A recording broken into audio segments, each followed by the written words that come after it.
নমস্কার। আজ আমার নিবেদন কবিগুরু রবীন্দ্রনাথ ঠাকুরের লেখা কবিতা প্রশ্ন। মাগো, আমায় ছুটি দিতে বল, সকাল থেকে পড়েছি যে মেলা। এখন আমি তোমার ঘরে বসে করব শুধু পড়া পড়া খেলা।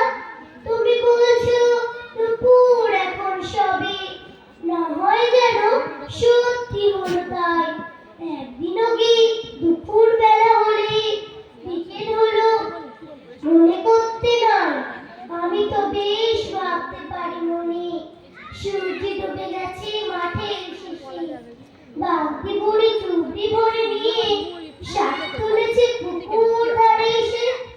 আদার হলো মাদার গাছের তলা, কালি হয়ে এলো দিঘির জল।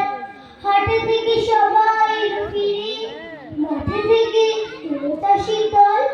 মনে কর না উঠলো সাজের তারা, মনে কর না সন্ধে হলো যেন। রাতের বেলা দুপুর যদি হয়, দুপুর বেলা রাত হবে না কেন?